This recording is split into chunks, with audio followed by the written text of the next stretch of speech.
Hey, this is Adam. So if you'll remember, last week we talked about. Oh, I should just pull it up. Hang on one second. Don't go anywhere. This is great. You get to see my genius filing system. So last week we talked about rhetoric, and as a way to make a persuasive talk. Right? To be persuasive, it takes three things: ethos, pathos, and logos. And the pathos and logos are things that sort of play off one another. So empathy, or emotional appeal, and logic or rational appeal, combine to sort of make for a very, great argument, right, for why people should come around to your way of thinking. And I realized, though, that that's a little bit abstract, right? Like, what does that even mean? And so I thought I would show you this great TED Talk, or at least the first 8 minutes of it, by this guy named Simon Sinek. And he wrote a book recently called Start With Why. And it's basically like the way that you should organize your information in the telling of your story, whether it's an ad or whether it's a speech or whatever the case may be, to drive people's behavior, right? Because that's what you ultimately are trying to do in your persuasive speech, is to change people's behavior. You want to get them to do something, whether it's to, come out and buy something, or to come around to your way of thinking on horse slaughter or GMOs or whatever the case may be. So here you go. Without further ado, oh God, I did the thing. Man, when you guys do your speaker introductions, I have instructed the TAs to automatically fail you if you say without further ado, because it's like not a thing that anybody ever says in real life. And I hate it when people do it. But anyhow, this is Simon Sinek. We kind of look alike. You've never seen me with glasses. So anyhow, settle in.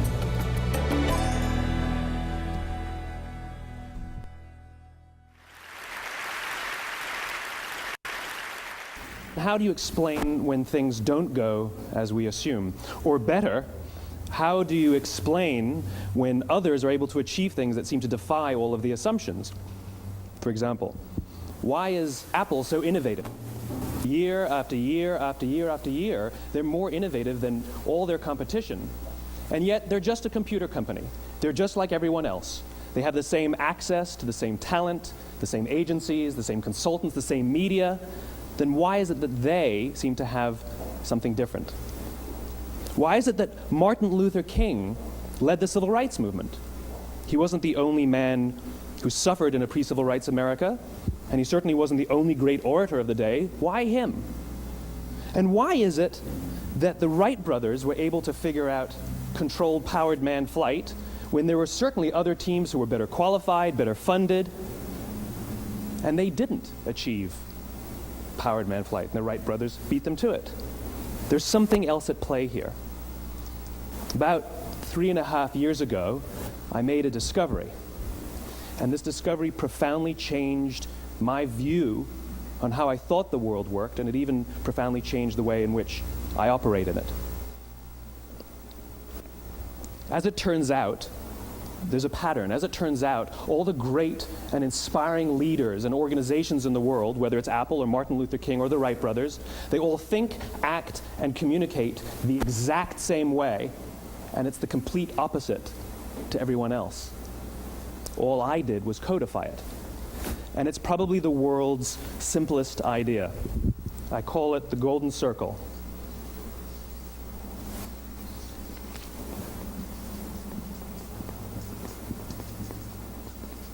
Why, how, what?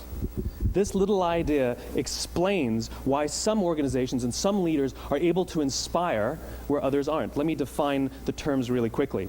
Every single person, every single organization on the planet knows what they do, 100%.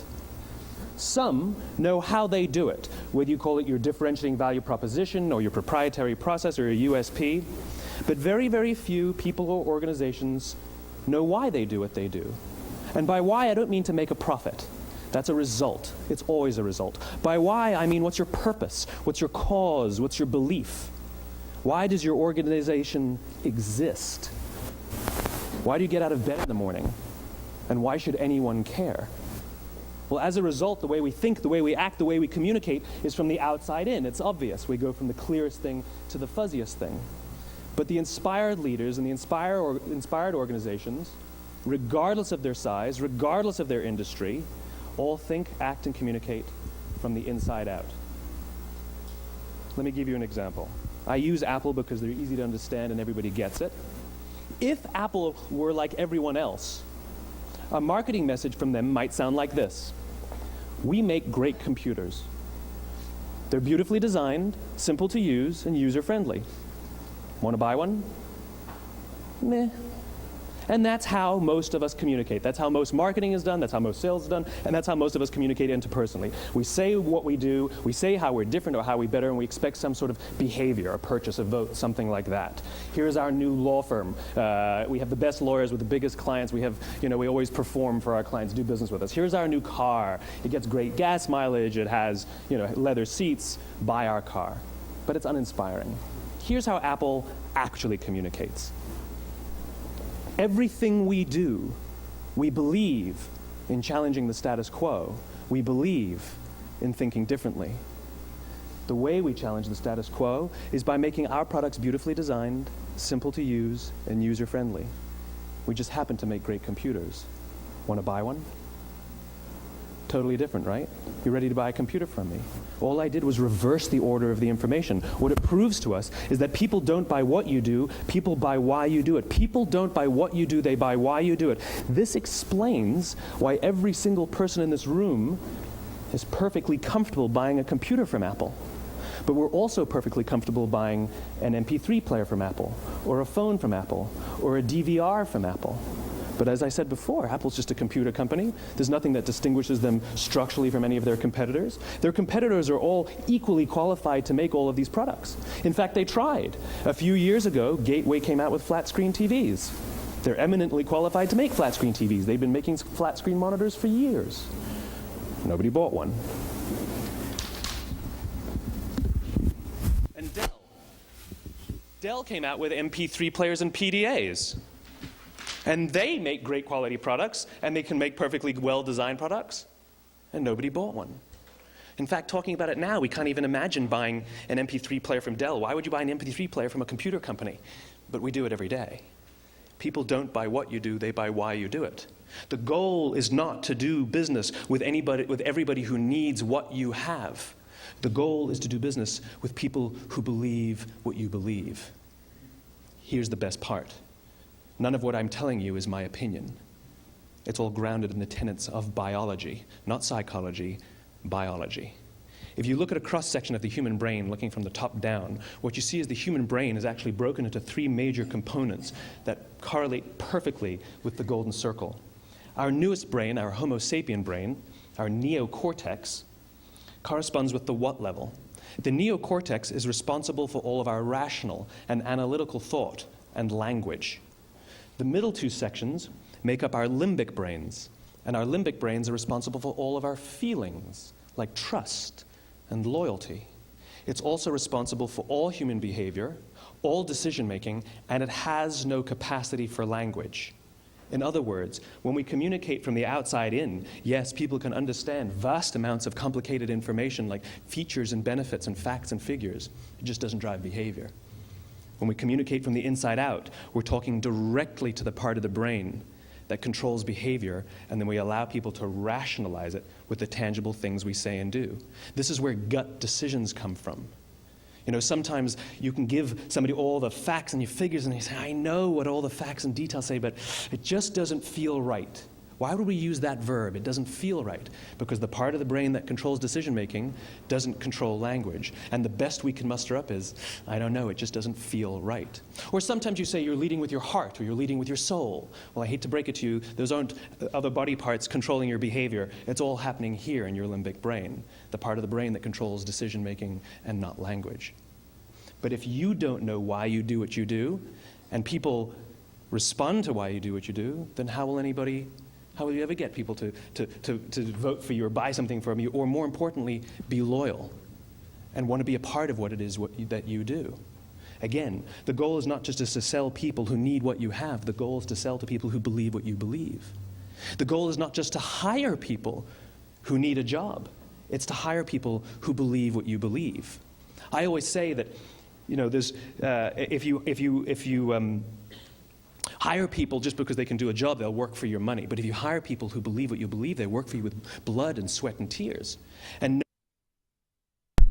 cool. So that's some mind-blowing stuff, right? Hopefully you enjoyed that. And I share this to you for a couple of reasons. The main thing that I see whenever I look at you guys doing your like persuasive talks is that people tend to like try to overwhelm you with like facts and figures. And the purpose of me showing this is to show you that like that'll only get you so far, right? Because it's like it said, it doesn't drive behavior. Like that's why. Just like I said in the last talk, whenever Martin Luther King Jr. comes out, he says, "I have a dream," because that speaks to empathy and emotional appeal and his credibility and et cetera, not "I have a plan," which speaks to logic.